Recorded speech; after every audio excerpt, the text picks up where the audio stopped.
call to order the City of Wyoming regular meeting, June 1st, 2021. Let the record reflect, we do have a quorum. Member Yeager, Member Schilling, Member Luger, Member Onstead, and Mayor Iverson are present. And if we can have Member Schilling lead us in the Pledge of Allegiance. I pledge allegiance to the flag of the United States of America and to the republic for which it stands, one nation, under God, indivisible, liberty and justice for all. Thank you.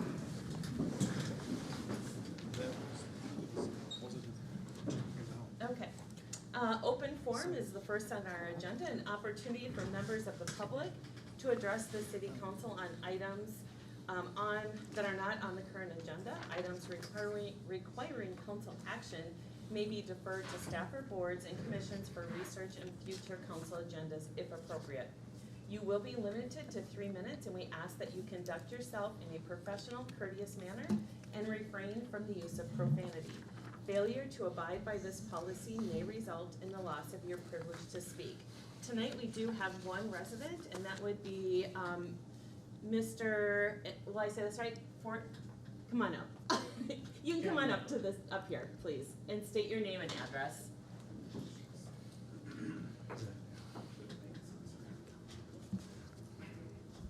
Mr. Ken Redford. My address is 4700 East Viking Boulevard, Wyoming, obviously. My remarks here is on one of the things that's coming up to the council here today. I'm talking among some of my neighbors and other ones that cannot make it here because of being at work. And they want to be in a short-term notice from last meeting that you had with the Planning Commission on doing the golf course of changing the reasons, the zones. My concerns here, and along with my neighbors, of changing all this stuff, is some different ones of safety zones of changing all this stuff. As a traffic-wise, as we move forward later on, can't stop the development. We know that, but we can want to know what's going to happen with the safety. 22 and Kettle River, it's dangerous now. You close your eyes going through there. Hopefully, you don't get hit. My fiance works at the holiday station for parents' family there. See it daily. I look at that factor. I looked at the factor as you guys want to change, they want to change, excuse me, the land rezoning from rural area to agriculture. And they want to give a little area, we ain't that big of an area, for wetlands. Now that's great, but that's on the other side of the property, away from everybody. Where I'm at, I look out my back window every day and I see an eagle every morning. He lives in a nest up at my house. I contact the DNR about it. They're great, they want to help out to do that. Changing the landscape of all that stuff later on, we're gonna affect that. As I look right below where he always sits, there is low land of water. You fill that in now, where's that water gonna go? That water is gonna go on my land that I own, my holding ponds, my ponds that I own. I didn't ask for that water to go on over there. Same thing with my neighbors that have that same concern of what's going on, the safety of what's going on, who's paying for what and where. This little bit of acreage that they're asking to turn it in and then develop the rest of it later on in the future, it's not there. We have wetlands to the whole thing. He replanted it now, disc it all over with the local farmer through the low areas. You can see it out there now as you drive by. So it's major concerns for everybody in the neighborhood there. I talked to Mr. Fred Wicks about this too. He goes, anyone within 500 feet of it will be notified. I went down Kettle River, the people that own that land around there, they had no clue that the meeting was last week and that this was even going on. There's concerns. And with the following holiday coming into this thing, I couldn't get to all these people as fast enough because they celebrate Memorial along with their families and everywhere else. So I'm asking the council today to rethink about allowing this to go through here and changing it from agriculture, rural 1 and 2 into agriculture so they can zone that off in another area. Mayor, you did call me back one night and told me that they're not taking away, they're giving it. Nothing's free. They're gonna take that little bit and give it to us so they can finish up the project later on. I understand, can't stop it, but why my taxpaying money has to go into this thing later on? Fixing the roads, the schools, the safety of all this. 22 on my end, gonna need some work. I understand, my taxes go up to bring the road up. Where is their money going into building things all up to further par? Same thing with businesses here in town. We don't have any businesses to help to pay for a lot of this tax stuff for less stuff later on down the road. It's all the factors of being. Changing it into agriculture, what are we gaining as a city? What are they gaining? Who's in the better end of the deal? Who's gonna get what later on? For tax raises later on, for everybody. Where's those what ifs? So today, folks, I'm asking you, please vote no against changing the rural area on behalf of everyone on the west side over there. Like I said, my fellow neighbors would like to be here, they couldn't get in such a short time. At the Senate to a vote later on, please allow us a good at least 30 days so we can all talk and have actually more people here on the behalf of the west end of the, northwest end of the town to be here to speak their mind to use on the behalf of them. Thank you everybody for your time here and our concerns of us over there on the west side. Yep. Do you want to hold it just 1 second? Mhm. Mr. Weck, just want to address a couple of his concerns that maybe you guys will be able to talk later. So the flooding part, and maybe that's Mr. Erickson as well. You know, the flooding, his concerns about the flooding, if maybe we could have some type of conversation about that with their housing. That would be great. And then I think, are you staying for the rest of the meeting?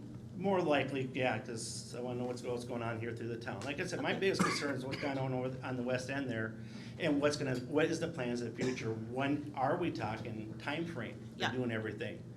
I know there's steps and loopholes and everything you go through to make it into wetlands that little bit Yeah. that they're talking. They ain't that many acres, really small partial. Talking to the DNR, usually it's a lot more land they give than what they're talking here. I submitted that letter to the DNR and the Wetland Association and to Wildlife Association of Minnesota and Ducks Unlimited. And even they said that. That's really small land that they're given. Normally it's actually 100 acres, if not more, in that one area to protect, to help prevent everything. Sure. And where's this, you know, eventually the road's gotta go through somewhere, where's it gonna go? Who's gonna pay for that? Who's gonna pay for the city sewer and water going over there? I'm in a rural area, I have my own septic system, my own well, same thing as all the neighbors around me. Yep. I have a 986-foot driveway back to my property. That's a lot of money to pay for putting out city water and sewer through Okay. on the property. All So right. there's all those little factors later on, who is what, where. And did you receive a letter from us? I'm just curious. I How did received a you- letter, yes, Okay. from the desk of Mr. Fred Wicks here Yeah. about it, contacted him. I had concerns that Yeah. I asked him in my email back to him that was never said at the last planning meeting, Okay, nor was the ones through my neighbors. They tried getting into it too because it was too late to get involved. okay, So they tried doing what they could see on it so they can resubmit them theirs through emails to all the council members and back to Mr. Wick. okay. But none of our concerns, and one neighbor right next to me, he sat there watching the whole thing. Yeah, And I go, my letter went to him 3 days ago. None of my concerns got asked. Yeah. And I go, well, none of mine did too. okay. All right, well, we appreciate you coming up. Yeah, Thank you. thank you. Thank Thank you. you for your time. All right, approval of minutes, number 1. Consider approving the minutes of the regular meeting of the Wyoming, Minnesota City Council for May 18th, 2021. If there are no comments or questions, we do need a motion to approve. Member Schilling, so moved. Okay, so we have Member Luger is first. Okay, and Member Schilling, you're Yep, I'll second? Okay, all right. We will, okay, so, we did our motion to approve, so now we need to vote on it. So, this is weird not doing roll call, right? Trying to get back in that rhythm. All right, all in favor? Aye. Opposed? It approves. Number 2, consider approving the minutes of the work session meeting of the Wyoming, Minnesota City Council for May 18, 2021. If there are no questions or comments, we need a motion to approve. Member Schilling, so moved. Member Schilling makes the first. Do we have a second? Second. Oh, go ahead. Member Onstead makes that second. It's gonna be tough, we're all real time. I know, right? All right, so we do have both motions, so, vote approval. So all in favor? Aye. Opposed? So approved. Consider approving the minutes of the work session meeting of the Wyoming, Minnesota City Council meeting for May 19th, 2021. There are no questions or comments. We need a motion to approve. Motion. We have a motion to approve by Member Onstad. Do we have a second? Second. Second by Member Luger. All in favor? Aye. Aye. Opposed? So moves. That was better. Good job, you guys. All right. So the consent agenda is number 4, 5, and 6. Does anybody wish to approve, or does anybody wish to pull an item from the consent agenda? Hearing nobody wants to pull an item, we do need a motion to approve number 4, 5, and 6 on the consent agenda. Member Schilling, so moved. Member Schilling makes the first. Do we have a second? Onstead, second. Member Onstead makes that second. All right. Motion to approve. Aye. Aye. All right. I'm like to- And opposed.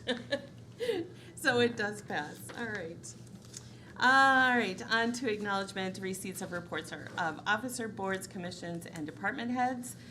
7, 8, 9, 10, 11, and 12. Does anybody wish to pull an item from those reports?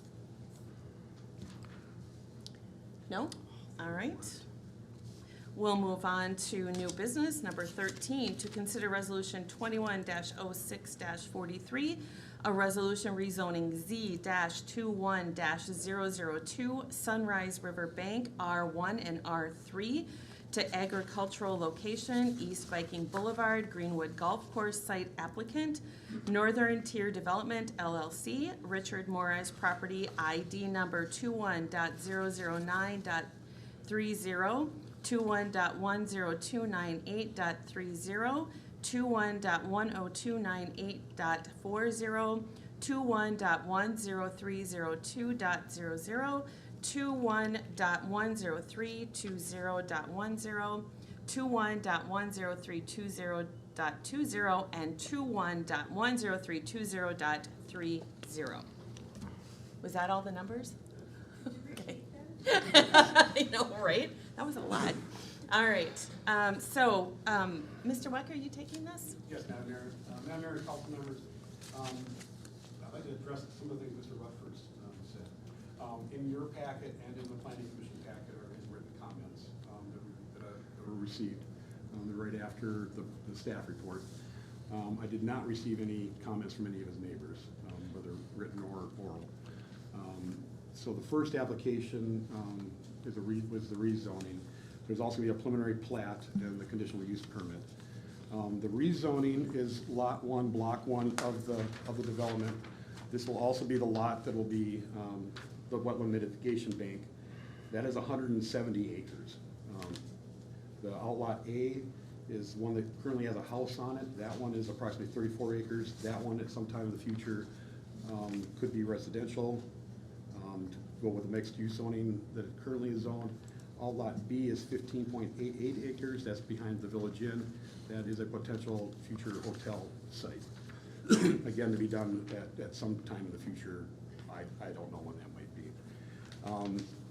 The Planning Commission is recommending approval of the rezoning for the larger parcel from the R1 and R3 to agricultural. That will allow them to do the conditional use permit and establish that wetland mitigation bank on that lot 1, block 1, the 170 acre parcel. Planning Commission is also recommending approval of the preliminary plat of Sunrise Riverbank. Again, the lot 1, block 1 being the larger parcel. Outlot A has an existing home on it. It cannot be designated as outlot A. It will either need to be carved out of that larger lot and creating a lot 1 block description, or they could just change outlot A all to lot 2, block 1. It would solve the problem also. It wouldn't change any status of the lot as it is. So that was the only condition for condition approval of the preliminary plat. The conditional use permit, again, the Planning Commission is recommending approval of the wetland mitigation bank with 3 conditions. I believe it's 3 conditions. They get all their local, state, and federal permitting must be obtained. Their approved wetland bank plan is obtained in compliance with the Wetland Conservation Act rules, numbered there, and then giving them an additional year to complete that process. Normally a CUP would end after 1 year. That process takes a little longer, so we're recommending 2 years until the CUP becomes null and void if they do not complete it. Okay, and we'll start with questions from members. So, Member Yeager? Yeah, I have a bunch. So the rezoning request is just lot 1, block 1, will outlots A and B keep their current zoning? They'll keep their current zoning. Okay. Is lot 1, block 1 already a wetland? The majority of it is, yes. There will be no flooding that will be done to create a wetland area. They'll I think, dam up some of the ditches that were dug, and we'll bring it back to pre-development levels. Okay. They will not flood neighboring properties. That's part of the review process. Okay, that was my next question. You know, I was reading that the ditches would be blocked and then the water table is going to rise. How will the water from the property be diverted into lot 1, block 1? It's already existing there on lot 1, block 1. It's not, nothing's being diverted to it. Okay. And since it already exists on lot 1, block 1, sorry, I gotta write as fast as I can. It should have no impact on the adjacent properties, for example, the 4700 block of East Viking? It should have no impact at all. If anything, it'll retain their natural scenic views that they have now. If you remember, Taxmar had a development plan for that whole property, which included about 300 homes. Yeah. And a lot of new businesses in the area. That's all gone by the wayside because of how wet the soils are in that area. Okay. And so with that, you say it will retain its scenic views. There's not going to be any impact on the wildlife in the area? And again, if anything, it will stop most traffic into the area. There has been some talk about doing some nature trail type walks as a part of that lot to Okay. enhancement, but no permanent buildings and nothing else. All right, now what I was looking more as the land is changing and as the wetland mitigation area is coming, will the wildlife that's currently hanging out migrate to live more in the wetland mitigation area? They may have, they'll have less of a human impact. Okay. But as they sell wetland bank credits, nothing happens on the site. It's all a paperwork type thing. It's under a permanent, or it will be under a permanent conservation easement. They won't allow anything to be built there for the most part. So there won't be any human impacts. Well, I think the concern I was hearing was that once everything is developed, then you'll lose like the eagle's nest and all that. I mean, if they'll still be hanging out at the. Well, on the 170 acres, there won't be any construction or anything happening there, so I'm not sure where, I know the eagle's nest, maybe on Mr. Rutherford's property, until he develops his property, nothing's gonna happen to that eagle's nest either. Okay, cool. How long does it take for a wetland mitigation bank to become established? They've already been working on it for about a year, and it could be another year or two before it gets through the full process. 1 year, 1 to 2 years. And then what happens if the area fails to establish itself as a wetland mitigation? Well, again, it's mostly a wetland. There's not gonna be a whole lot that could happen on it. Okay. With Paxmar, there's some floodplain issues. They had need to remove that area from the floodplain. I don't think that was gonna be a possibility. And again, the wetland impacts, if there are, would have to be minor. Otherwise, we'll be placing it at a 2-to-1 ratio if not. Okay. And then, does it have to be already established, all according to state statute and whatnot, before outlots A and B could be developed? Not necessarily, no. Okay. No, it's its own separate parcel. It'd be the same as if you had a development and one parcel sat there, and it could have a house built on it today or 20 years from now. It's just how things work out. Okay. Is there a timeline for developing outlots A and B? Not that the city's become aware of. And is the existing home on outlot A occupied? I believe it is. So what would happen to the resident? Will they still be living there? or- They would still be living there. It's right now being rented, so as long as the owner allows them to rent the property, they would still be able to be there. Okay.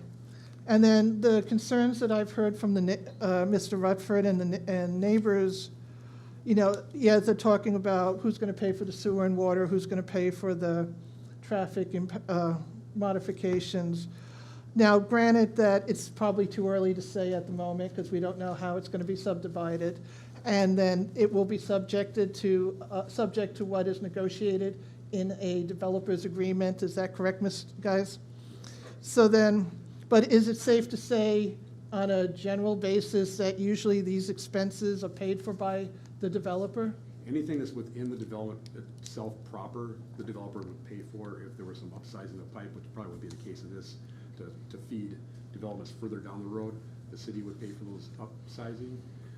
This is on County Road 22 and 61, kind of tying in with both county and state for the traffic improvements. That could all fall back on the developer. He could ask for, you know, assistance with that through any of the agencies, whether any of us assist or not, that's up to the local units of government. But Okay. within the development itself, those costs are borne by the developers. Okay, that's all I had, thank you. All right. Member Schilling. Thank you, Linda. I think you covered the four that I had as well, and in reading through here, I didn't see anything that really stuck out. So, and this is just a preliminary plat review, right? Correct. Yep, okay, that's all I have. Well, and the rezoning and the And- conditional. Rezoning, yeah. But yes. All right. Member Onsted.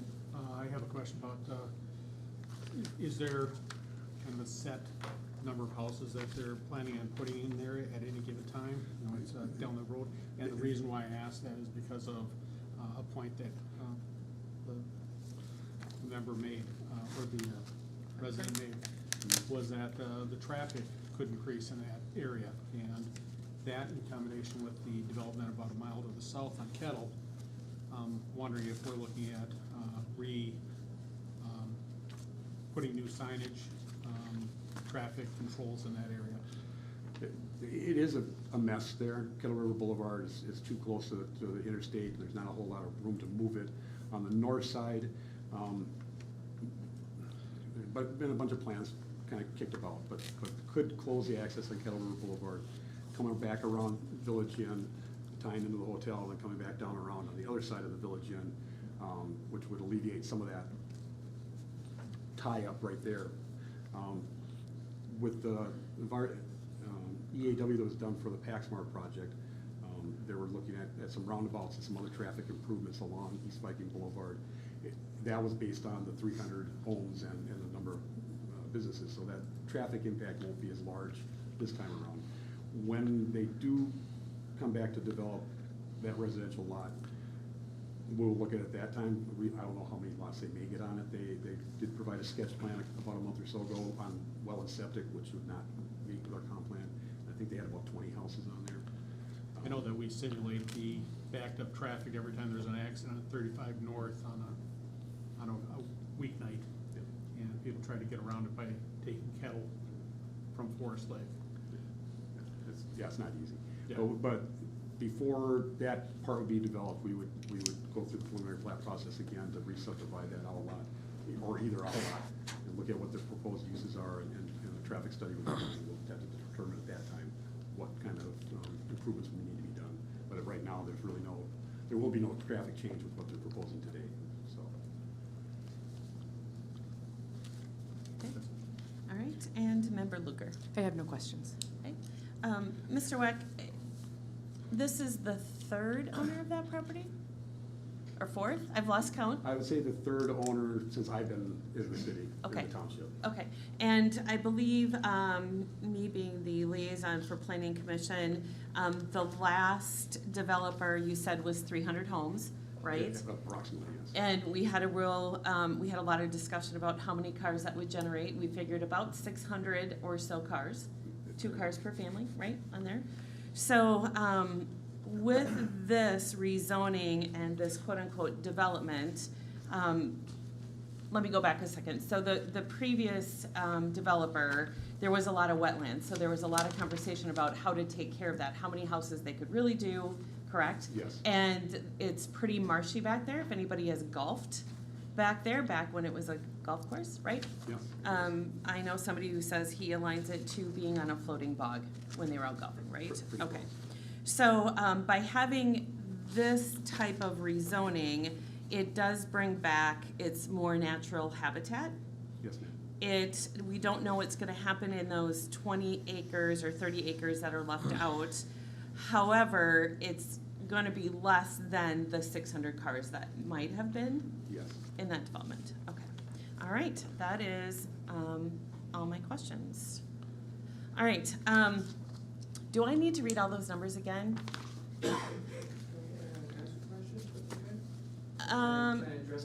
You can address us 2 minutes. We'll give you 2 minutes. Normally we don't, but we understand that this is a little confusing. Yeah. Yep, come on up and state your name. So my name is Matt Nelson. I'm actually right next to Outlet A. I'm a couple doors down from him. I'm the corner lot. Basically, they're surrounding right on the edge there. So, no, yeah, because my only concerns were not so much the lot one, block one for the wetland reserve. It was kind of what Ken was saying. Outlot A is right next to me, and just if they did end up making any sort of development there, I'm a little concerned because they're actually higher than me. You know, what might happen, like you're saying, water-wise and stuff like that, and traffic-wise. And then my only concerns were, as long as, I just wanted to make sure I was informed if they did decide to develop, what was going to happen, you know, here on forward from here. I had no idea that there was even gonna be a hotel or ideas in the plan, so. Because, you know, reading the comprehensive plan, I totally understand, we obviously plan on growing, you guys plan on doing more from there. It's just more so making sure that we're doing it, you know, not, like you said, not having an abundance of homes behind my house and stuff like that over there. That's my only concern. Otherwise, you know, hopefully going forth, we have a mutual understanding, everything's good, and we can come to an agreement. But, Sure. yeah, Sure. no, like you said, that was my only concern, was just be Outlot A. You know, what's gonna happen with that one, you know, like you said, being I'm a little bit lower of ground than they are, as you guys Yeah. said, it's kind of a floating bog in the back end of my Yeah. property as it is, so. Yeah. And Okay. right now, it's been pretty good, but. And did you state your name and address? Oh, yeah, so my name is Matt Nelson, my address is 4660 East Viking Boulevard, so 22, whatever you guys Yep. consider it. Yeah, I'm the last house in the group there before the development area. Okay, so. and so as we go forward, if that 20 acres does get developed or they bring up to planning commission, Mr. White, can we make a note somewhere that we make sure we He's can within help? 500 feet of the development. He Nice. wrote the Yeah, letter. no, There we yeah, go. I should be informed of it. I assumed I would be. I just was curious, Yeah. kind of, that's what I wanted to hear Yeah. from there, so. We appreciate you being here. Yeah, no problem, thank you. All right, thank you. Are there any further questions? Madam Mayor? Yes, Mr. I could- Erickson. If I could just have just a moment here, just to make sure I answered a couple of questions that had come up as well. The development, as you all indicated previously, was studied with an AUAR that did evaluate the traffic. And that development was much more robust, if you will, or much more dense. This is 170 acres that will not be developed in the future. It'll have a conservation easement over that. And so that will certainly lend itself to having less development on that property, right? And so we know that that's gonna be a significant component. With this, what we're moving forward with this evening is the allowing of the wetland bank, but it's not approving the wetland bank. And so that's a process that's going through and being reviewed by the state now, Board of Water and Soil Resources. And so just wanted to make sure that that's clear as well. The questions regarding drainage had come up, and as you know, that when we review developments, they have a strict set of guidelines that they need to meet. And so the development team would be responsible to submit plans and hydrology models for us to review to ensure that, one, the water quality is being maintained and that there's no increase in rate from pre-development conditions. And so we'll certainly review that so that there's not any adverse impacts to downstream water bodies. I just wanted to, I think that answered a couple of the questions that Yeah. I wasn't sure that were clearly delineated. But as far as utilities, certainly there's no plans for developments right now with outlots A or B. And so when those do come forward, we'll certainly make sure to go through the formal improvement process related to those as well. And traffic, of course, will be evaluated as well. We've had a number of conversations with Chisago County regarding traffic, both with the last development, but also with, you know, where this development stands now and what the remaining outlets look like and what might be involved with traffic improvements in the area as well. So we'll make sure to follow those processes and keep staff and residents informed. Great, thank you. I know that you all do a really good job with that, so appreciate that. Madam Mayor, I have one last question. Yep. How long does it take the state to approve this? We may ask the applicant, they may be able to answer that, where that's at in the process and how far out you anticipate those approvals. Have you heard from them? We have, and it's really the Corps of Army Engineers as well as Bowser and the Department of Natural Resources. But 120 days to 180 days for the initial review. They've already done the initial review, but when we do more detailed plans, which we will come forward with, will be 120 to 180 days. Then time beyond that for the final review. And they closely monitor the whole project for 5 years. Yeah, so there'll be a 5-year monitoring to ensure that those wetlands that are developed are indeed meeting that wetland criteria. And just for the record, I want to state that that was Mr. Morris speaking those, or answering those questions, so. All right, any other questions before? I know it's kind of complicated. Okay, Mr. Luna, do I need to read all those numbers? No, you don't, you can, just have it approved as written. Okay. Okay, all right. So we do need a motion to approve resolution 21-06-43, abbreviation resolution rezoning Z-21-002 Sunrise Riverbank. So with that, please signify in favor by saying aye. Aye. Oh, no, we need motion, sorry. Who wants to make the first motion?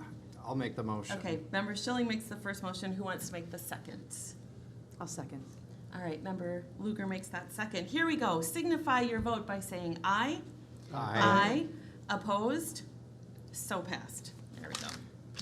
All right, number 14, to consider resolution 21-06-44, resolution preliminary plot D-21-006, Sunrise Riverbank location, East Viking Boulevard, Greenwood Golf Course site application, Northern Tier Development, LLC, Richard Morris, property ID number 21.0009.30, 21.00012.00, 21.10298.30, 21.10298.40, 21.10302.00, 21.10320.10, 21.10320.20, and 21.10320.30.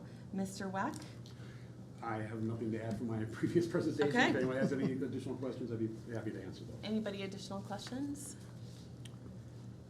Nope, okay. Then we need a motion to approve resolution 21-06-44. Do we have a motion to approve? Member Schilling, so moved. Member Schilling makes the first. Do we have a second? Second. Member Luger makes that second. Please indicate your vote by saying aye. Aye. Aye. Opposed? So passed. Number 15, to consider resolution 21-06-45, a resolution approving a conditional use permit C-21-002, Wetland Mitigation Bank, Sunrise Riverbank location, East Viking Boulevard, Greenwood Golf Course site application, Northern Tier Development, and the numbers that are listed in our packet.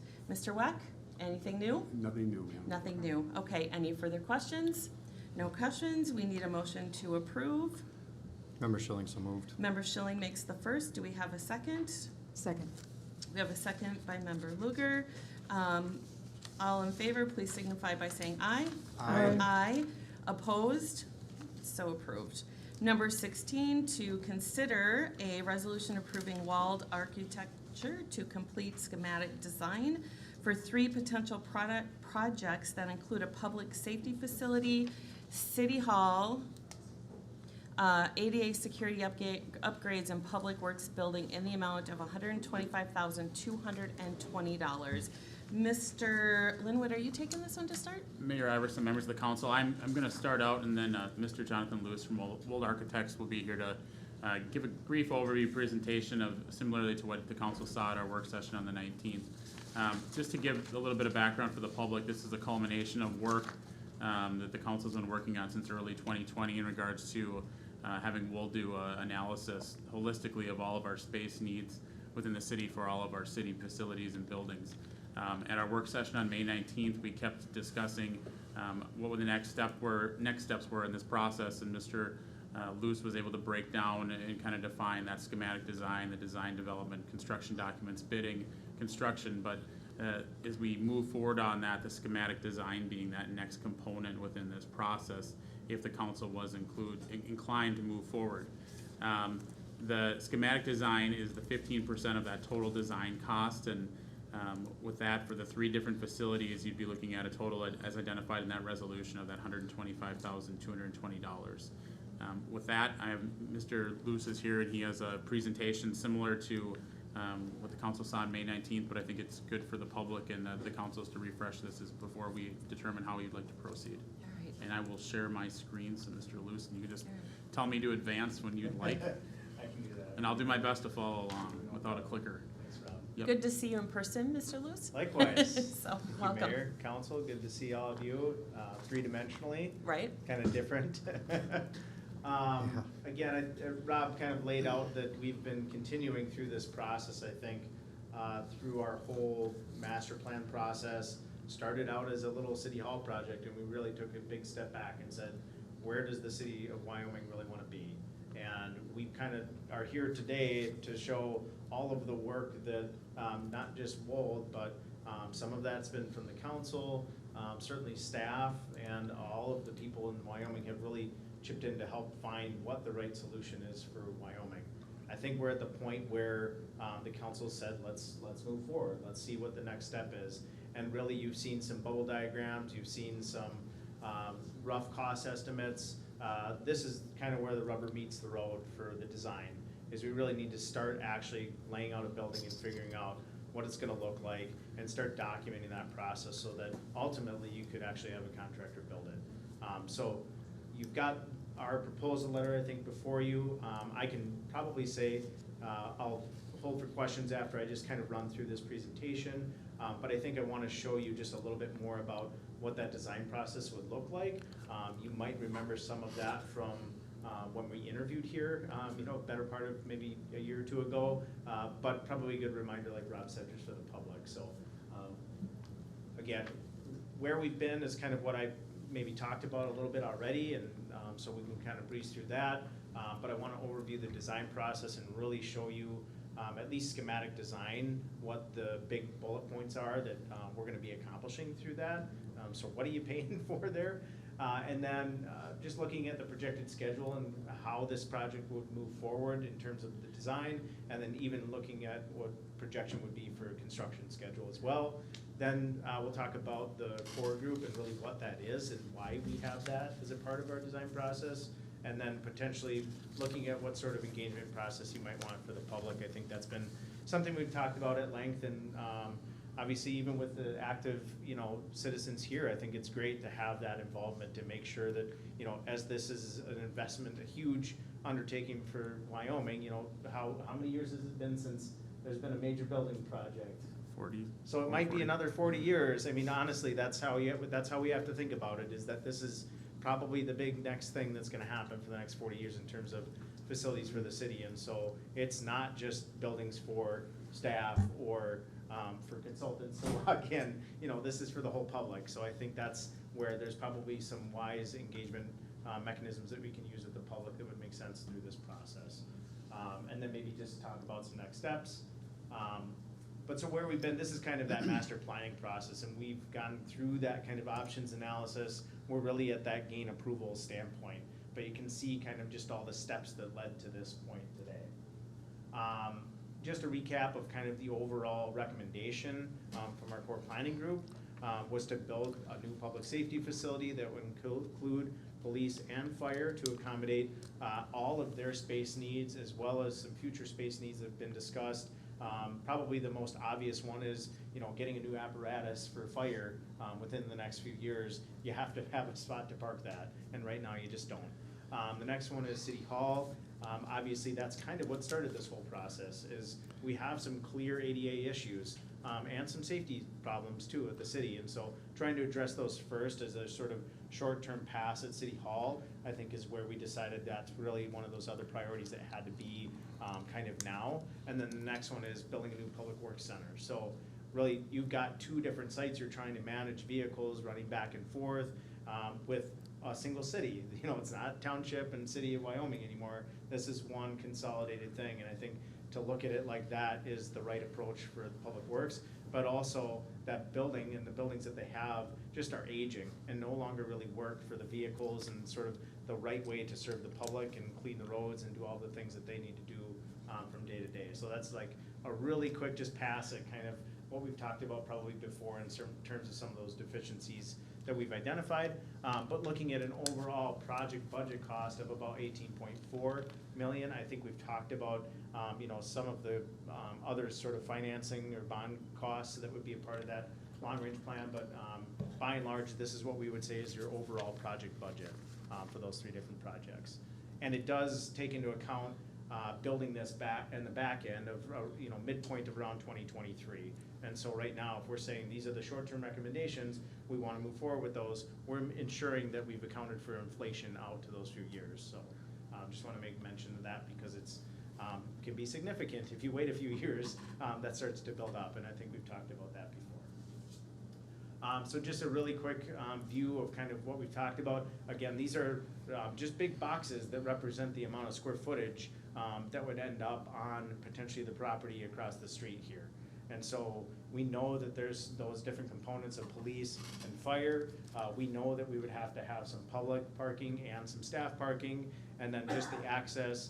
You know, we really put these diagrams together just to represent that there's feasibility behind actually building this on that site. Obviously, that's what schematic design will really do, is figure out exactly what the massing would be on this site. How does it fit there? How do you want it to fit there? You know, how big of a building and how tall is it gonna be? All of those kind of components will really start to come to fruition when we move into schematic design. So then the next one is just that City Hall kind of project that we've talked about. I think originally there was just an inclination that we were gonna kind of rip apart the bathrooms and do a little sort of swapping of space at the entry. I think long-term what we've kind of started to represent is doing an addition back in the little kind of nub of the corner. Definitely gains you some staff space, but I think you kind of lose out on the opportunity to really help manage and welcome the public the best way possible. And so that's why we kind of moved the addition out.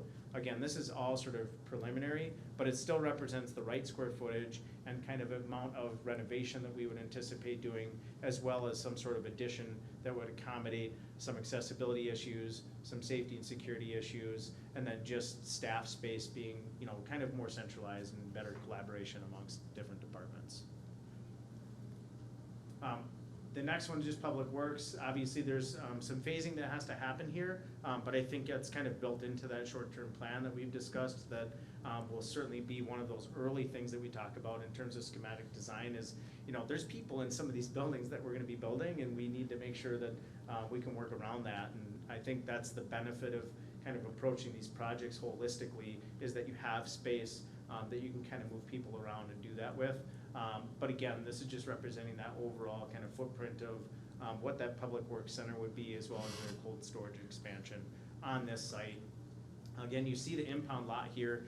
That's actually more site space that Public Works would gain then, because that's gonna be moving out to that public safety facility site. So that's kind of just a really quick overview of the diagrams and kind of that recommendation that I think we've talked about before.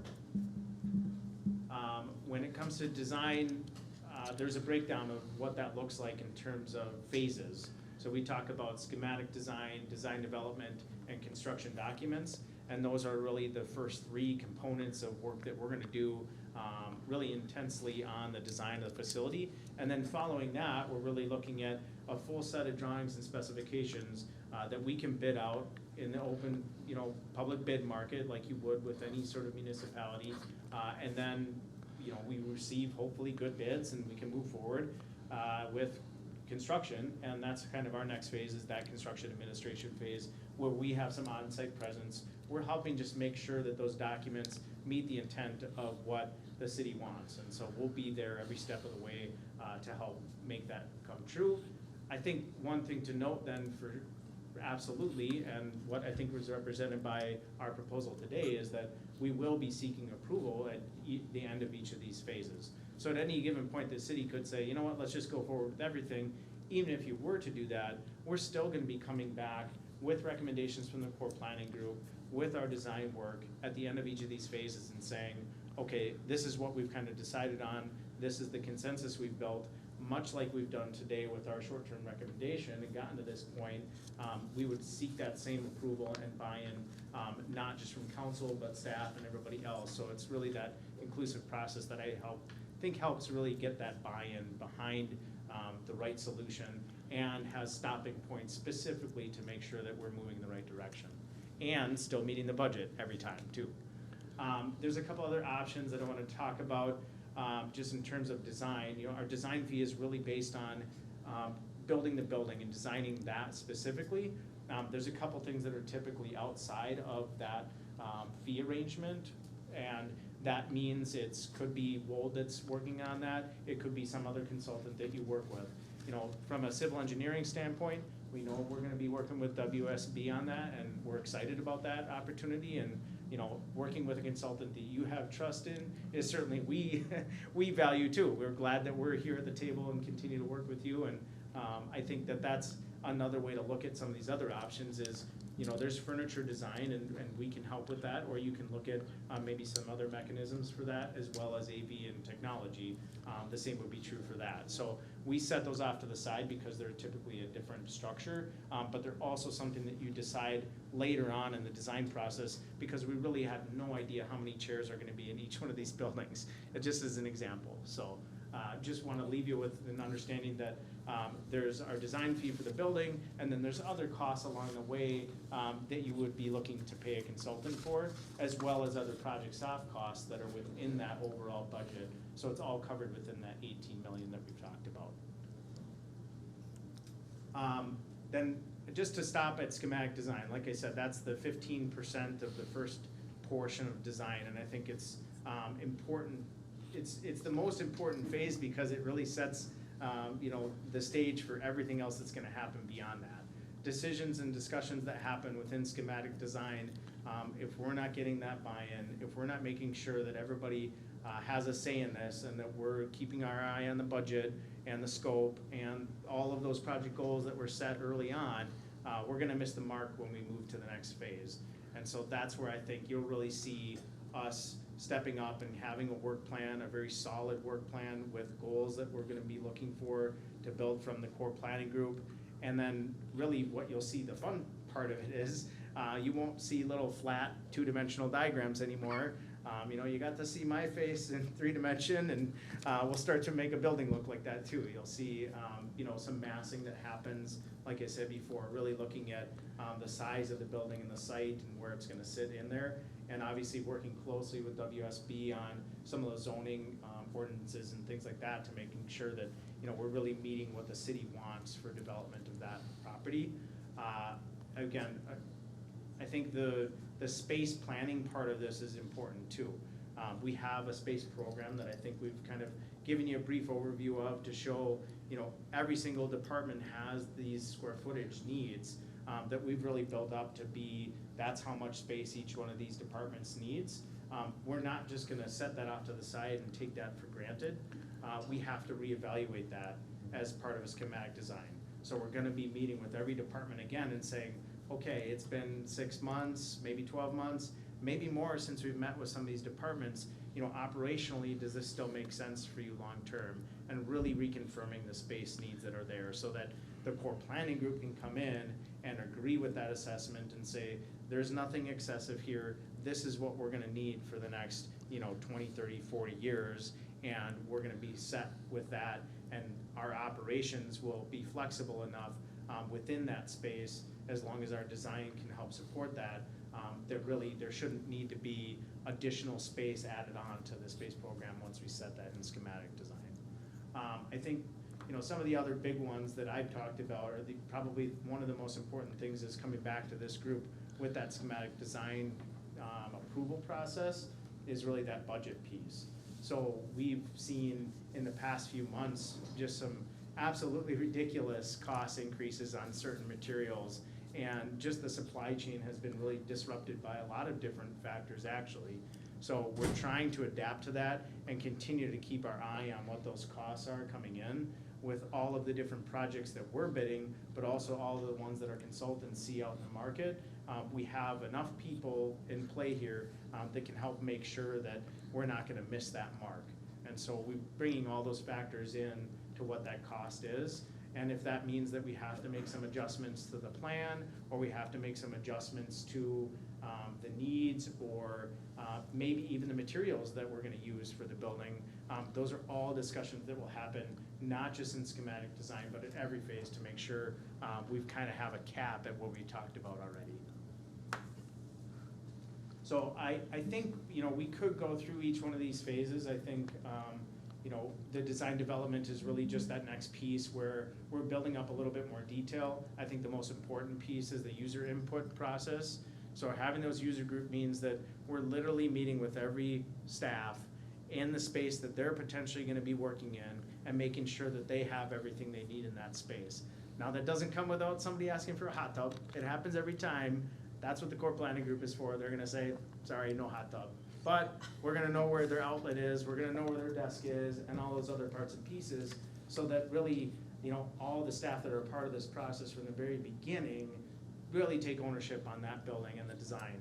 And, we see ourselves as not just designers, but almost as educators a little bit, because we're designing it really with everybody else, and they'll see what that process looks like. So then the next one is just construction documents. That's really where, there's the nuts and bolts of all of our consultants, our whole team of architects working on really all of the details and the elevations and the materials. Really that kind of technical portion of this means there's still some communication with the core planning group, but the biggest part of that construction documents phase is really us creating a set of documents that we can hand off to the contractor so that they can do it right. So then after that point, obviously, we're going into that bidding phase, making sure that we're, capturing every contractor that's potentially out there that would have interest in this project, including local contractors. There's a number of different ones in this area that I think would be very interested in bidding on a project like this. And so we help communicate with them and give them the notification that that's out there.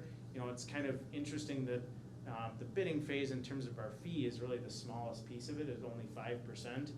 But I actually think it's like the most crucial phase. We've talked about all these budgets and all these estimates for all that other work that we've got to, but this is where it has to happen. If we're not getting good numbers on bid day, all was for naught. So I think that's just the most important part, and we really take that seriously, is that we have to make sure that we're communicating with contractors. We've got to make sure we have a solid set of documents so that we have a successful bid day. And then beyond that, it's that construction administration piece, where we're just on site making sure that the contractor that you hire, that you enter into contract with, actually does what we say is on the drawings, and that the goals of the city are really met long-term. So that's kind of an overview of those design processes. We got bidding down. I think we talked about construction administration. And then some of the other pieces, I think we can skip that FF&E. I think this is kind of where I wanted to stop for a minute. You've seen the schedule up here, but I've talked a lot about kind of our phase, the fee a little bit, and kind of what you might see next. This is kind of now looking forward. If today happened, we were successful in moving forward with design on this. We have a schedule here, but I'll stop for a minute and just see if there's any questions maybe. Okay, so I'm gonna start with you, and then Mr. Luce, you're comfortable just answering some questions? I am comfortable. Okay, sounds good. All right, so my question, a couple questions to start off for you. One would be, based on your knowledge, and I think we all here have a really good idea about how the cost of things are increasing, especially this year and into next year. If this doesn't get done this year or next year, and it goes to another council, it could be 10 years or 20 years, where might something like this kind of fall into price? Yeah, so I think general rule of thumb, and we use not only our own projects as kind of a litmus test for this, but the state actually publishes inflation rates that they project. It's gonna be anywhere from 3 to 5. even after the recession, we were looking at 8-9% in some years. It kind of averages out, and general rule of thumb is after 10 years, your project's gonna double. So if you waited 10 years, you're looking at 36 million. Okay. And so had previous councils have taken this on, say, 10 years ago or whatever, it might have been half the cost of Might have what been it 9 is, million. right, at this Yep. point in time? Okay, Yep. for all of those. Okay, Mr. Linwood, can I ask you this question? All the land that we're talking about is not property that we have taxes on, correct? So tax forfeiture, which was purchased, For $250 on that property, that's how the city acquired that through a forfeiture process. So that currently is owned by the city, but it is not on the tax roll, you're correct. okay? It is Same with exempt. this one? Correct. Okay, and then over where the police department is, whatever, same thing, right? Also exempt, and then also the public works in town, also exempt. Okay, so we're not losing any land to do this project and taking away a tax. Right, or having to purchase land potentially if we were to utilize the green field site that we do have. Okay, perfect. And this building was 1974, 78, I believe. 78? Okay, and Mr. Weck, the police department, that was the township, do you remember when, that's going way back, I know. The original building was about 75, I think, and then the police remodel was about 11 years ago. It was Okay. supposed to be a 2 or 3 year. Okay, and I'm gonna talk about ADA compliant, because that's near and dear to my heart. I've seen many, many, many times when it is very difficult to get into this building and use the bathrooms. When was the law passed for ADA compliant? Does anybody know? 1973. Yeah, 94, I was gonna say. 93? Yeah, around that time. Okay, Into federal law. into federal law, okay, Right. all right, thank you. So we are totally out of compliance, correct? There are several areas where you could use some improvement. Okay, and Chief Hoppy, in your building, where the police are, one bathroom, lots of water, We have one single stall bathroom, that's shared by both male and female employees and the employees of the public. okay, and your evidence room? Grossly undersized and is not meeting the industry standards for best practices for handling, processing and storage of evidence. Okay, and our fire department right here, that's housed on the other side of us. It has been found that the carcinogens, after a fire, gets onto their suits, gets into their hair, and we currently have no place whatsoever for them to shower except for, So in either the police or the fire department, we don't have adequate decontamination facilities or locker room facilities. Therefore, any bloodborne pathogens or carcinogens, which has been linked to cancer, is brought home by our employees to their houses where then they're decontaminating themselves. And so we expose some of those hazards to the employees' families. okay, thank you. And, Mr. Almgeld, cold storage, can you explain with the equipment that we have, why it's important, to take care of that equipment and how it's different, what we're planning versus what you have right now? Yes, sure, Mayor. Right now, we have 3 facilities, and we have the Heath Building, Township, Faxton, and we do everything seasonally, so like in the winter, we move everything into cold storage and vice versa. And I would say we waste at least an hour a day traveling to facilities to pick up different things during the day. It's a very sporadic kind of operation. And you would save time by having everything in one spot? Oh, absolutely. Save time by having everything in one spot, and also the longevity of the, like our Bobcat attachments are actually in the salt shed. Okay. Just because we have no, it's considered cold storage kind of. Okay, all right, perfect. And Mr. Linwood, how to pay for this process, the $125,000? We're talking out of the revolving fund, and we can pay that back? Mayor, you're correct. Tonight, if the council so chooses to move forward with this would come out of our capital revolving fund.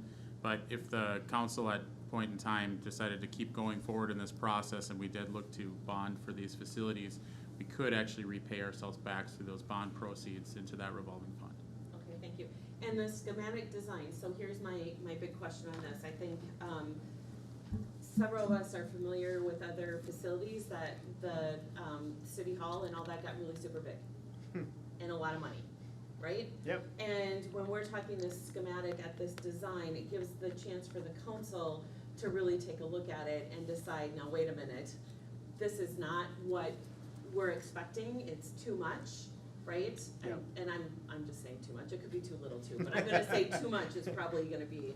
So this gives us that chance to really understand. I'm challenged when it comes to feet and inches and all that kind of stuff. So this gives us a chance as a council and as employees to be able to really get our eyes on it in like a 3D kind of. Yeah, and I will add to that and say that one of the processes we go through is actually touring other buildings as well.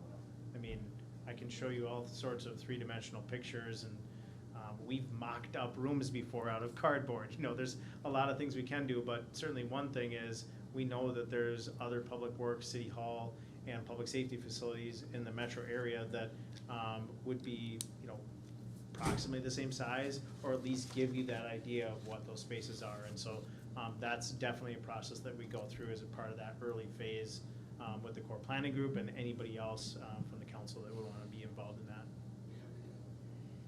Perfect. I think that's all I have for right now, but I'm sure something else will come up. So we are gonna start with Member Luger, if she has any questions. I don't have any questions. I appreciate the precedent of clarity and formative process that we're leading with. And I think one of the key components in this formative process is ensuring that we are transparent with step-by-step in terms of the actual planning, but the financing. And so I appreciate that, you know, that we're leading that and with that and continue to do our due diligence so that there is no misinformation and that we can ensure that residents are getting the most accurate information and have the ability to provide feedback as well. Thank you. Member Yeager.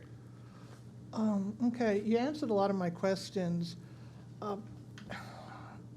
While I'm well aware that our buildings have deficiencies, and I'm not opposed to putting money into rehabilitating them because I've seen it happen all the time. I've seen older buildings totally redone and repurposed, and you know, some of them are like 100 years old.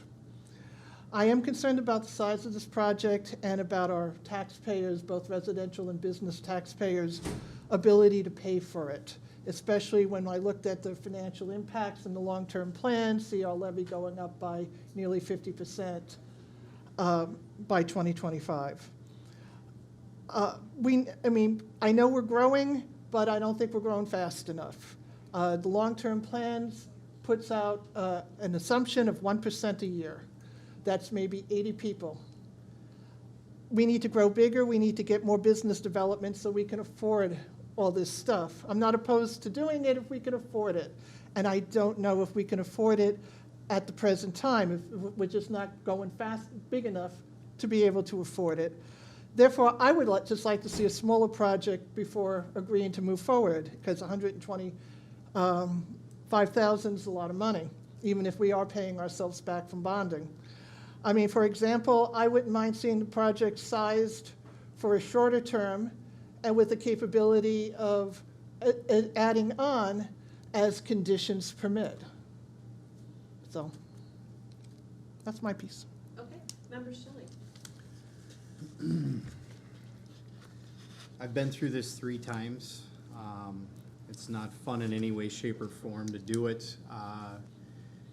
I've also witnessed it firsthand as we put it off, you know, as Linda stated as well. We put it off. It's been 10 years. It went from 12 million to basically 30 million. In that time, repurposing buildings is fine. The problem is we don't even have the building to repurpose here. This is the only one we do. And that's in this focus that we're looking at right now. I do want to move forward with this resolution to create the schematic design, because then it also gives us something to go forward to the public, if I'm not mistaken. It gives us some type of design concept. It gets the staff involved. I've been through it with your company as well, 2 of those 3. I think you guys do a great job with these type of things. I'm going to leave it at that. Everybody has asked all the questions and stated all the concerns, but at this point, we're only looking at the $125,000 to move forward on design. So That's what I want to move forward with right now. We got plenty of time to stop. I've seen it get all the way to the bidding process and completely been put on hold. And it went from 12 million to 30 million, so, because of it. And the taxpayers ended up paying for it, so. All right, thank you. Member Onstad? I just have one question to Chief Hoppy. Can you tell us about your interview room? We don't have an interview room, which is part of the problem. Our, best practices is they have both a soft and a hard interview room. And the reason behind that is, people that are suspects we bring into hard interview rooms so that we can conduct interrogations. A completely different setting with technology that allows us to record those interviews for evidentiary purposes. The other is what they call the soft interview room, and that's where we bring witnesses in, to have conversations with them when they're a victim to a crime. Unfortunately, the interview room that we use is my office most often, which then I vacate and try to flip over all of my confidential work so that we can bring victims and suspects into sometimes the same space, which creates other additional problematic issues when we're bringing both sides of the conflict into the same space, sometimes simultaneously. It becomes problematic for getting clean interviews out of our victims occasionally. And so when you ask about our interview rooms, the reality is we don't have them.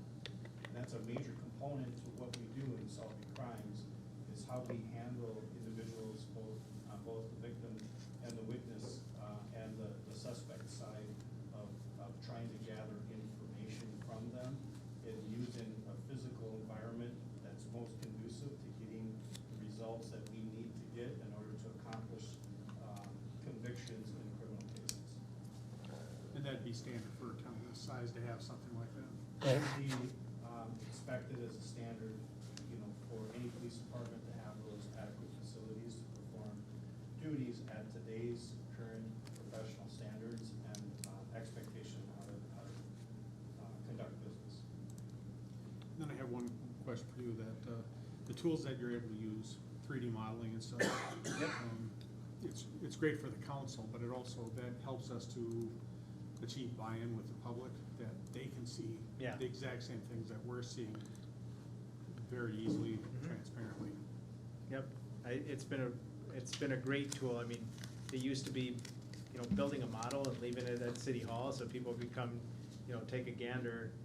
What happens now is, we're actually doing like 3D fly-throughs, even sometimes as early as schematic design.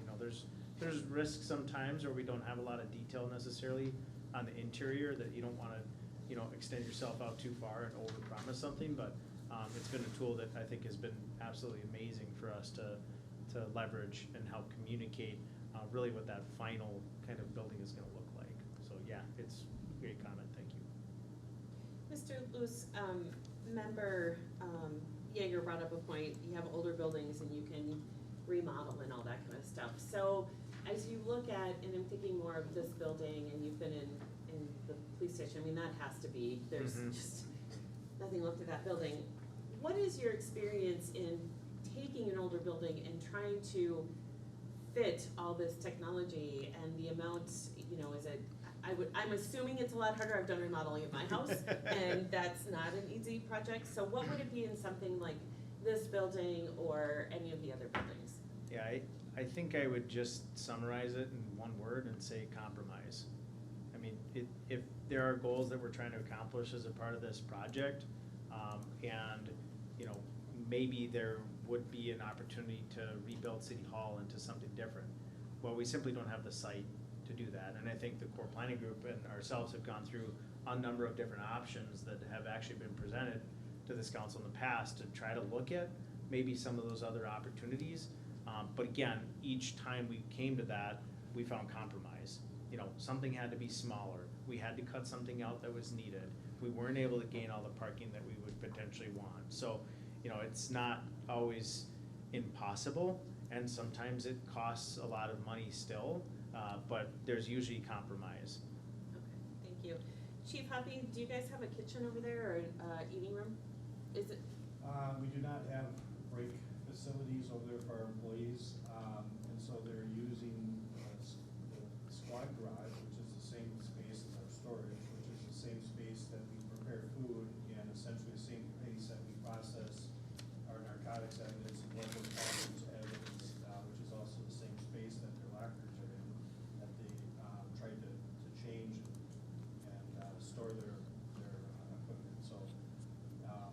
answer is simply no, we don't have one. We don't have great facilities, we don't have places for our employees to prep food, especially at night when the restaurants aren't open and they don't have a place to go. We don't have adequate evidence processing rooms where we have vent hoods for processing narcotics, and we don't have drying facilities for processing biohazards. You know, we're dealing with DNA evidence now, which never existed, you know, back when I started. So, you know, our industry has evolved significantly, and we simply have not evolved with it. We don't have an armory for storing our ammunition or weapon systems, which is extremely important.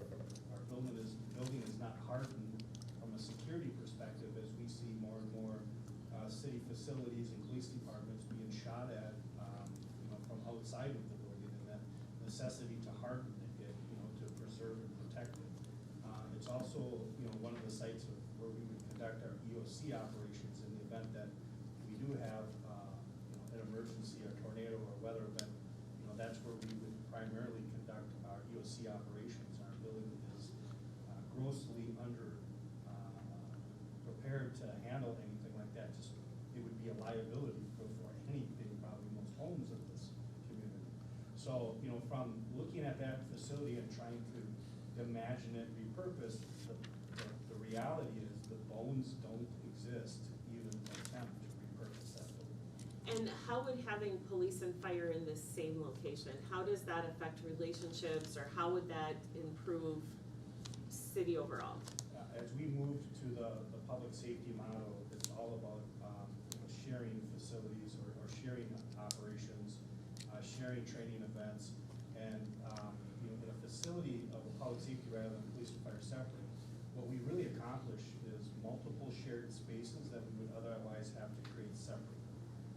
So we can branch off, you know, a secure part of the building for police, a secure part for fire, and then a common space in between, which really becomes our conference rooms, our training rooms, our break rooms, and basically do a purpose that from an operational perspective. But more and more we train together, we operate together, and all of that is a result. All of that results in better service to our community, better collaboration, better efficiencies, and better effectiveness for the community that we serve.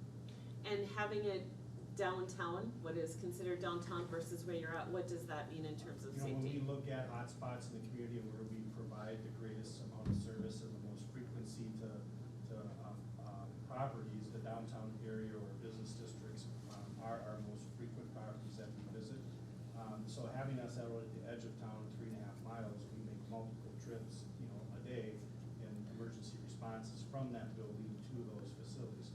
So relocating us downtown where we see most of our business actually reduces our response time, but allows us, again, not only to better serve those high frequency facilities, but also gives them better access, and the public better access to us, being in the downtown district, so they can do business at City Hall and just up the street do business at the police department. We do a high volume of walk-in services, and it is not unusual for someone to either come to our building or City Hall building and be in the wrong building, and then have to send them, you know, 4.5 miles or so out to a different building. It would be much easier to serve the public if we were simply attached, which we don't have the space to do, or at a minimum, just up the street. Okay. Mr. Elmjold, is it, council recently, was it a year ago, we got a trailer? So Correct. you guys could, so you could at least have a place to eat without mice coming in and, right? Yes, we did. We did. Okay, And so, as I started here, there would actually, I don't know if they're mink or what they are, little, rats, what? no, they're bigger than a rat. They're They'd bigger actually than a rat. wrestle with them in there. Wyoming rats. Wyoming rats, there we go, we've grown big, right? And so then, there was no lunchroom or dressing room.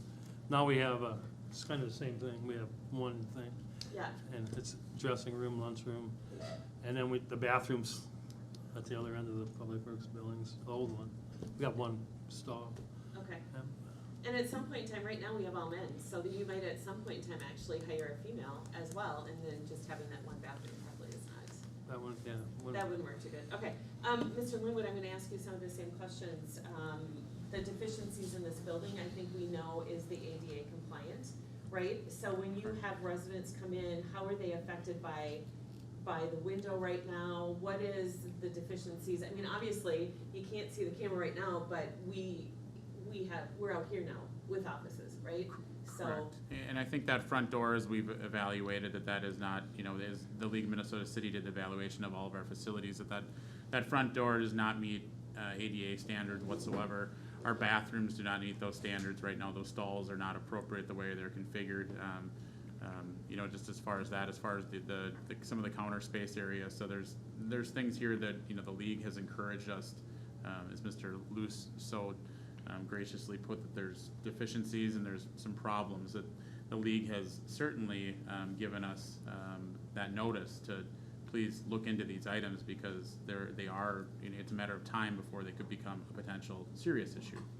and insurance-wise too, right? I mean, a lawsuit. I was gonna say, they're also our insurance provider as You well. are correct. so That is why they take they're going- a significant interest in how this We don't wanna pay a building's lawsuit. configured, right? Right, okay, Or all of our buildings for that matter. right. And when we build this, we're not saying we're gonna have 100 staff members, right? I mean, that'll be nothing that anything happens. Right, I I mean, I think- can't even see, Yeah, I think through this and the core planning group and that design, it's been more or less, how do we allow for that public to come in here and provide that accessibility to all of our members in this community and outside of our community, to be inclusive, and then also to allow, the staff and that public to have some separate spaces to maintain potential security, those types of items. So really, it hasn't been a discussion. We do have certainly some space deficiencies within here, but I don't think it's ever been discussed that increasing the space means that we haven't really talked ever about adding employees anytime soon. And as we grow, that probably is in most cities that does happen, but that's a gradual process, and that we're nothing that we've done a lot of in this city, frankly, in the last 10 years. okay. And Mr. Luce, about how many cities have you worked with approximately? If you could throw it out there, a lot? Yeah, maybe probably 3 dozen in the last 10 years, probably. Okay, and then, I know I drive northwestern Minnesota a lot, Mhm. and I see a lot of these newer buildings, and with those newer buildings, I'm seeing a lot of growth, business growth, housing growth. Do you see that as well, where it's, you have these, it looks like we're taking care of our city and our residents, and then it seems to me like more people, more businesses wanna come into that city because of that. Do you see that in some of those cities that Yeah. you've worked with? Yep, I mean, it's a little bit of a, you don't wanna think it's that if you build it, they will come thing, but I mean, there's a certain amount of a city taking pride in themselves as a culture, and their buildings representing that too a little bit, so, Yeah, okay. definitely. All right, those are all my questions, so, with that, let me get to the thank you very much, by the way. So, Yes, thank you. Appreciate Of that. course. So, and for standing that long. So, with that, number 16, to consider resolution 21-06-46, a resolution approving walled, architecture to complete schematic design for 3 potential projects that include a public safety facility, city hall, ADA security upgrades, and public works building in the amount of $125,220. I am gonna make that first motion because I truly believe in this project, so I will make that first motion. Do we have a second? Second. Looks like we have a second and a third. Okay, so second going to member Onstad. All right, all in favor, please signify by saying aye. Aye. Aye. Opposed? Nay. All right, and so it does pass.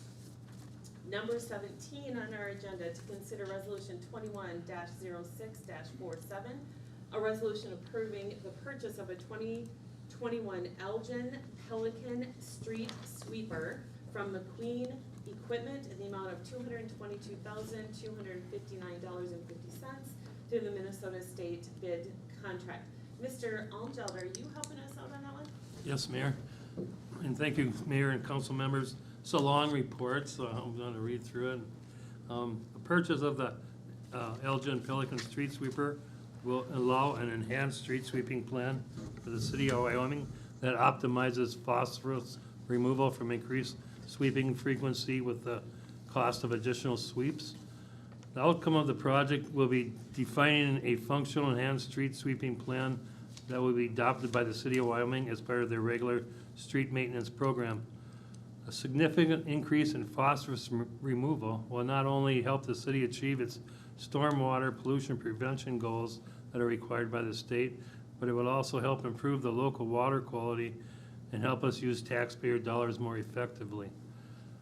The city of Wyoming has prioritized streams, lakes, and rivers and has identified the Sunrise River and Comfort Lake as the two main bodies in its municipal borders as a priority.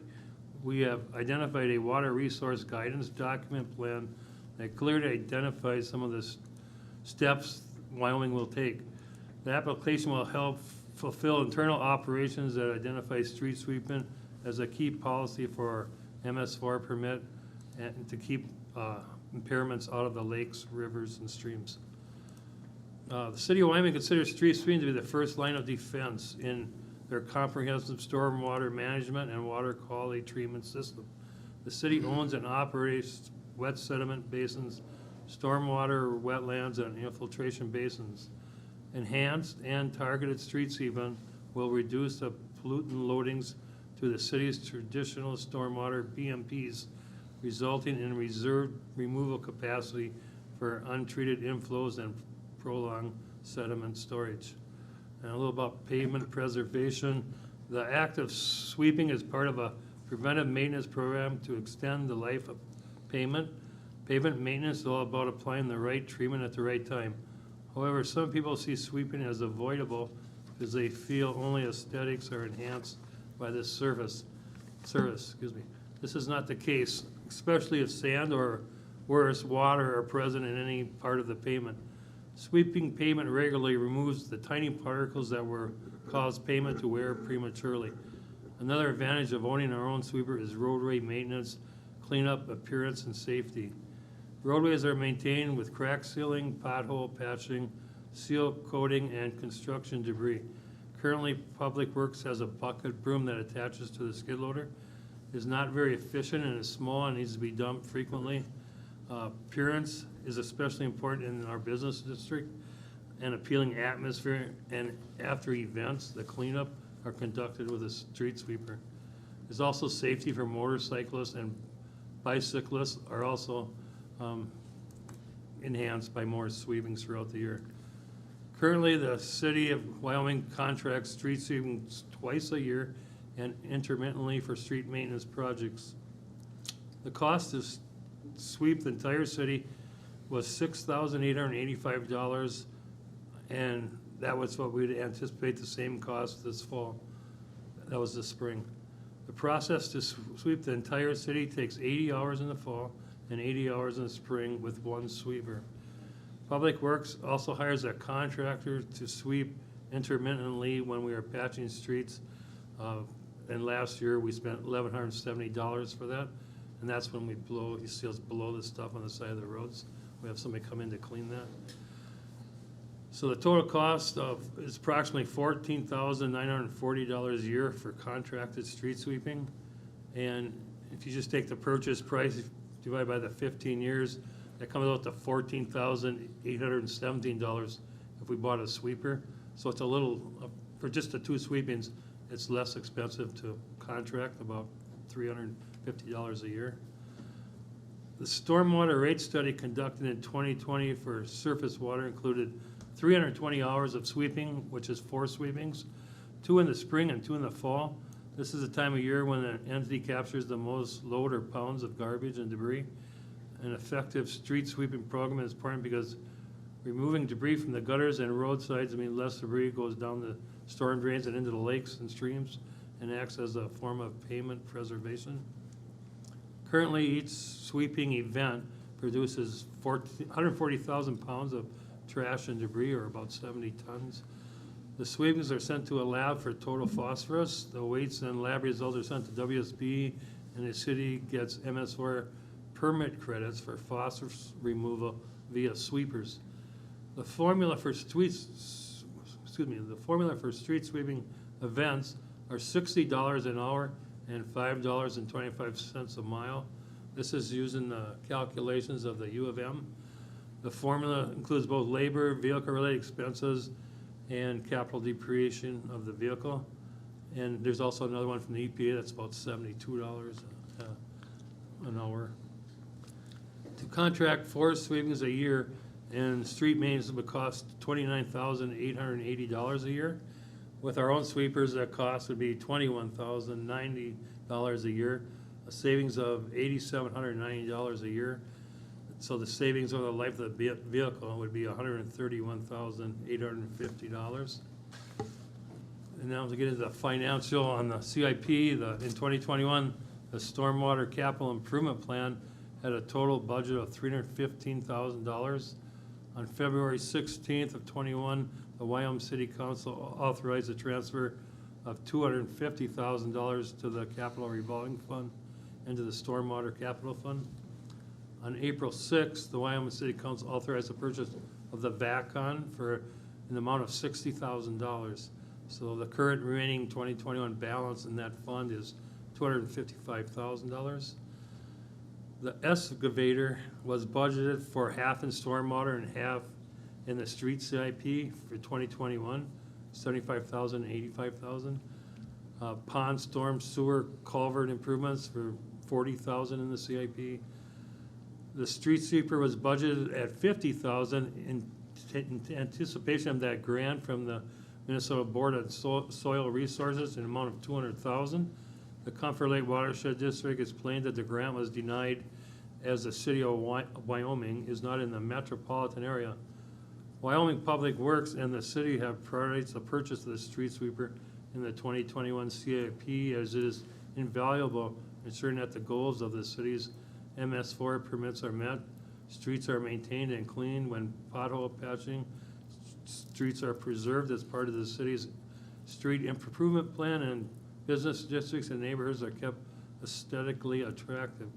With the potential purchase of a sweeper, a balance will remain in the 2021 CIP for other operations, including pond, storm sewer, and culvert improvements. Public Works has determined that the sweeper has priority over a full-size excavator, and we will be purchasing a mini excavator instead with the CIP and the streets budget, and we can still accomplish the necessary tasks and goals of our department. So Public Works, demonstrated the Elgin Pelican street sweeper from McQueen Equipment, as it's the most used street sweeper in the country, and the mechanical one. The mechanical street sweeper fits in our street conditions, which is important because it picks up larger pieces of asphalt than a regenerative air, and it is less expensive than the regenerative air sweepers, and it has a longer life cycle. The quote from McQueen Equipment was $222,259.50, and that is on a Minnesota State bid S843 contract. Mr. Almgel, that was very thorough and great information, so really appreciate that. So well written. Thank you. My question for this sweeper is, on my road, there was some patching and there was a lot of rocks and off to the side and whatever. We had this conversation. So would this machine take care of that? Would you be able would they take after some patching and there's debris there that the sweeper could come out and Correct. Could pick that They up? would blow it just like they do now into the curb, Yeah. and then they'd pick it up right away the same day or the next Okay, with the sweeper. okay, so Yeah. our streets would look cleaner. Oh, absolutely. Right away. Yep. Right, okay, those are my only questions I have. So, Member Onstad, do you have questions? Yeah, one of the things I was wondering was about the lifespan of a unit like this, and if there is availability of buying a used piece of equipment like this. Any ideas on, or have we looked into purchasing something used? I would assume that there's not a huge market for these, but. You're correct, there is a huge market for them, and just like cars are now. They're like 2013 and older are the ones that are available. They're about half price of a new one. But we were looking more for something with a Tier 4 compliant for diesel engines and for lower emissions. And this one also uses an alternative fuel, which is biodiesel. So kind of was one of the reasons we wanted a new one. And it also comes with a full warranty, of course, of 1 year and 4 years on the engine. I also understand that the lifespan on these units. Oh, the lifespan, the regenerative airs are 7 to 10, and the mechanicals are 10 to 12. But the last city I was in, ours was 15 years old before we sold it, and So buying a used one that's 5 to 7 years old isn't really a value? I wouldn't know what you're getting, plus it's not really, I know, we're trying to be green, I know, as in making the air cleaner and stuff, and I'd hate to put a diesel engine out there that's polluting the air.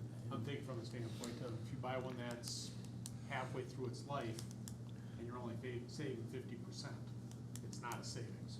Correct. You're just having to go buy another one Right. sooner. And it's like anything else, as they get older, the maintenance goes up. And you want somebody else's stuff right away. That makes sense. Think, All right, Member Schilling. I think all of my questions have been answered. Member Yeager. How many times is the city required to sweep every year?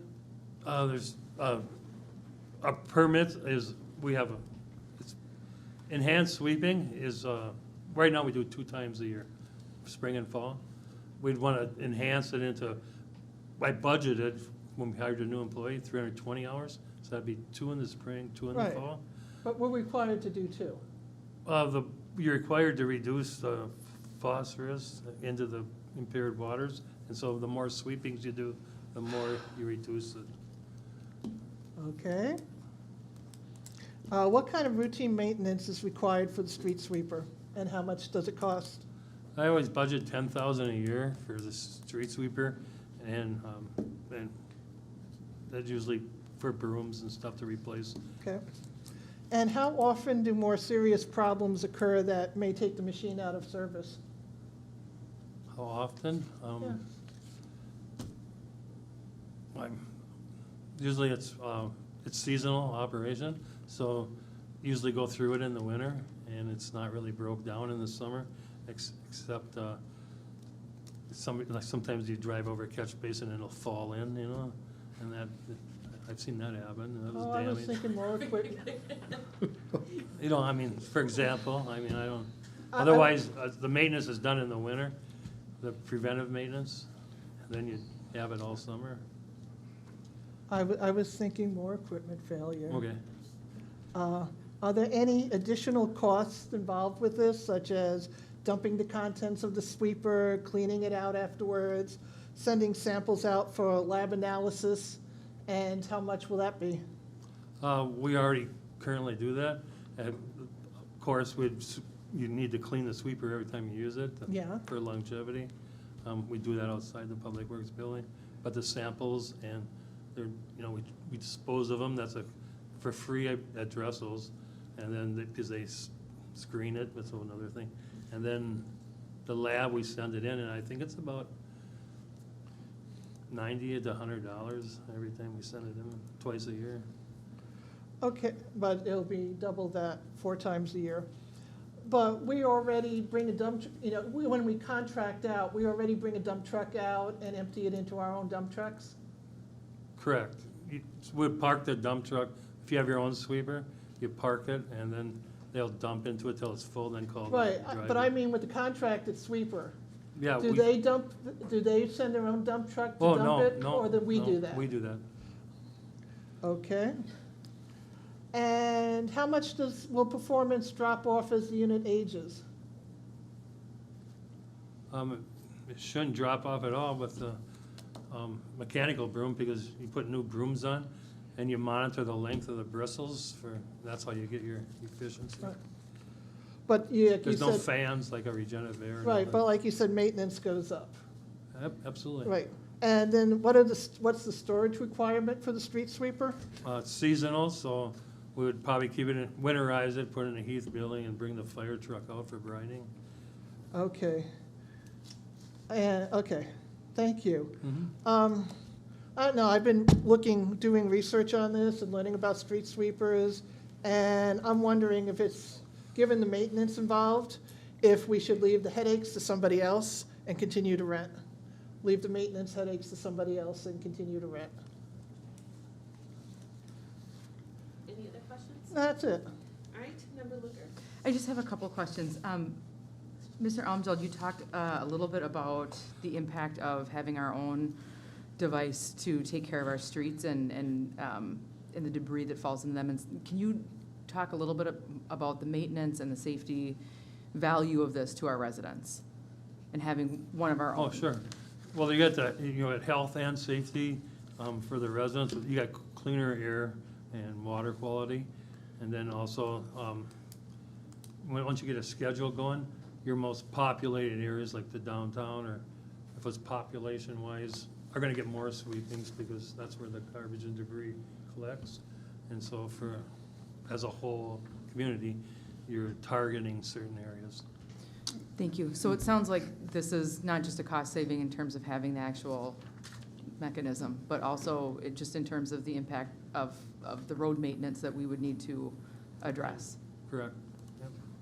And Councilmember Luger, if I can add, Mr. Almjeld, I think one thing that we've talked about is through some of the pothole patching work, and when there is that debris left on the road and it's pushed to the side or they bring a broom bucket in, there is a safety component when there is all that loose gravel out on the streets, whether it be bikers, whether it be motorcycles, and I know that's been something that we've been discussed. We've had complaints from residents about. So as far as that road maintenance, that would be a component that would go along with this for safety. Awesome. Thank you. Mr. Erickson, can I ask you a question? Sure. We are an MS4 city, That is correct. and how does this affect us being able to have this equipment for our MS4 status? Yes, it certainly helps us meet our obligation for our requirements of being an MS4 city. I think one additional item that I'd like to mention that Chuck had commented on is, you know, the loose material on the roadway. Certainly waiting to contract out.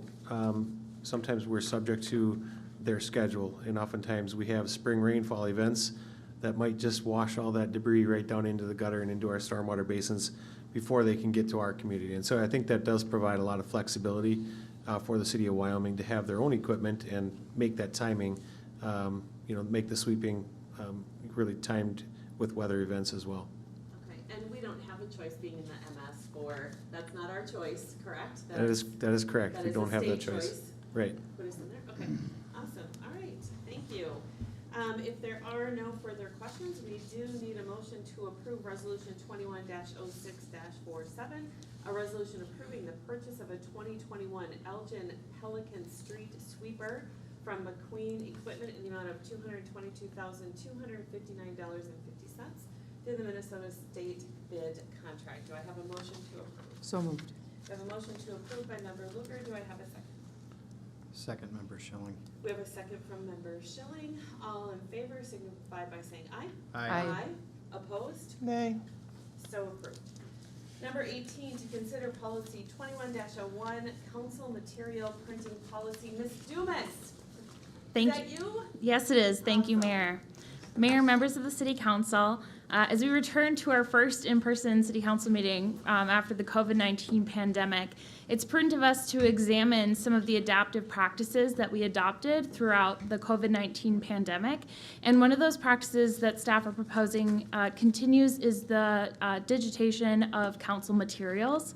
The City Council has a financial and an environmental interest in reducing the cost of printing materials for public meetings.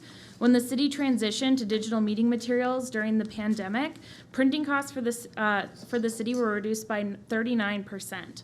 In 2020, the City Council purchased tablets for each City Council member to use, and meeting materials are currently posted and publicly available on the city website.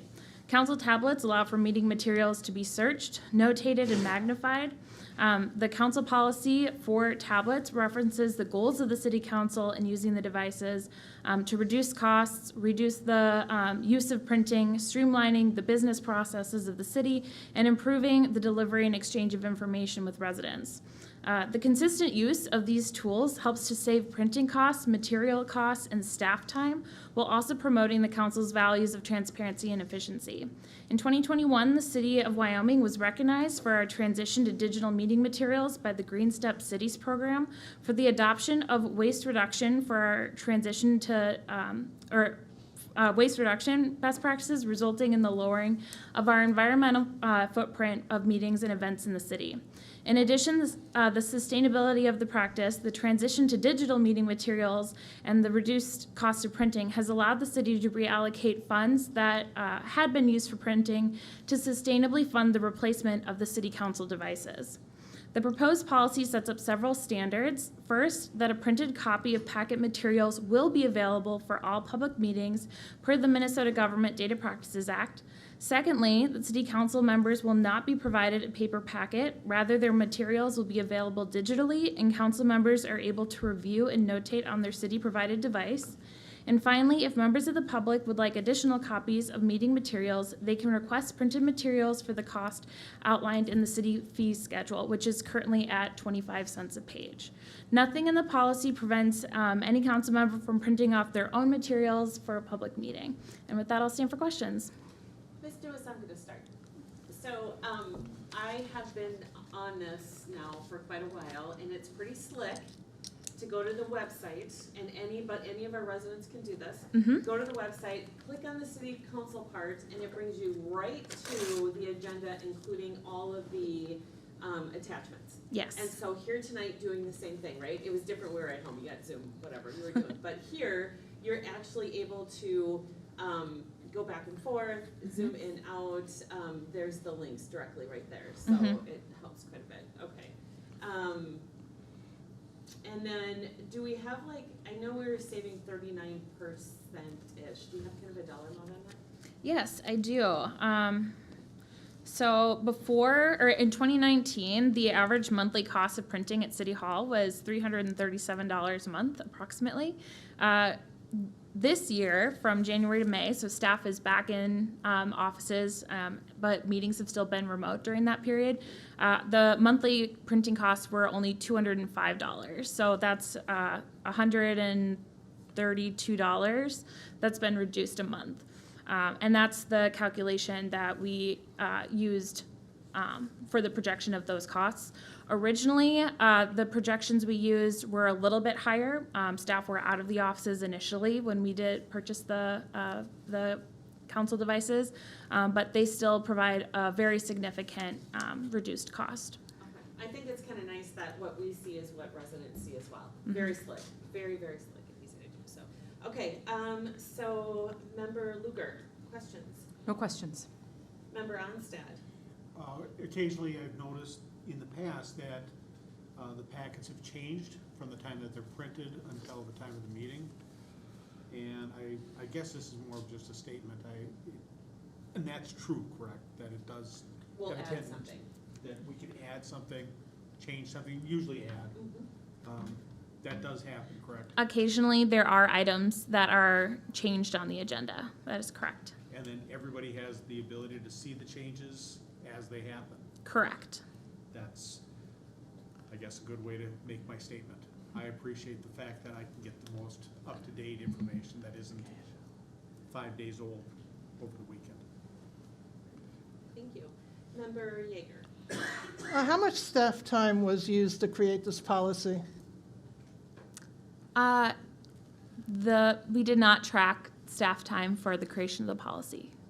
Okay, because I'm looking at it, I really do think this policy is unnecessary and it plumbs new depths of micromanaging. Okay. Member Schilling. Great job on the memo. I think it's been great.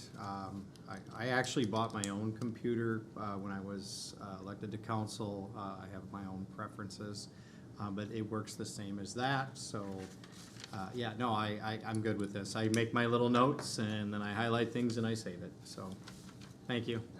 I like it. Awesome. I like the fact we have a policy. That's what we're all about. We've been doing policy from the last 5 years, so it's great to have a policy. Okay, so with that, number 18, to consider policy 21-01, council material printing policy. I need a motion to approve. Motion. Motion to approve by Member Onstad. Do I have a second? Second. Second by Member Schilling. All in favor signify by saying aye. Aye. Opposed? Nay. It does pass. All right, we're gonna go to council reports, and we're gonna start with, member Armstead. Oh, this was easier on Zoom, I had my notes next to me. No, right? Very true. I believe that I was in two planning not planning, but workshops, or was that the previous? So 2 workshops and planning commission. Right. And I wish I could have been at the Lions Park cleanup. I was working that day. I noticed a couple people that are here in the audience were at that, and I just hope that it went fantastically. It sounds like it did. That it was a fairly clean park, and it was a nice social time too. And I went up to the park lately, and it looks great up there. It really does. Thank you. Member Luger. I also attended the work session on the 19th, as well as the Lions Park cleanup that was put on by the Wyoming Lions and Northwoods Farmers Market. All right, thank you. Member Schilling. I also attended the 19th work session. I'd like to thank everybody for coming out and watching. I hope everyone had a great Memorial weekend. Thank you. Member Yeager. I attended the May 19th work session, and thank you all for coming and for your comments, and thank you all for watching. All right, I attended the work session, the Lions Park cleanup, and I really appreciate everybody who attended, the Lions, our farmers group that came out and did that, the Spanglers who were out there. It was actually kind of a nice day, and it was a lot of fun, so. And then also the Planning Commission. A couple of things to bring up. One, we do have the public safety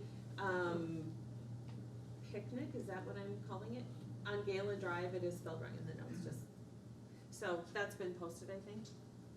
Has been posted as a potential for a council quorum if we do have 3 council members there. Okay, Yep. so that's this Saturday from 11 to 4. Or noon to 4, I believe, Chief Is Hoffman? it noon to 4?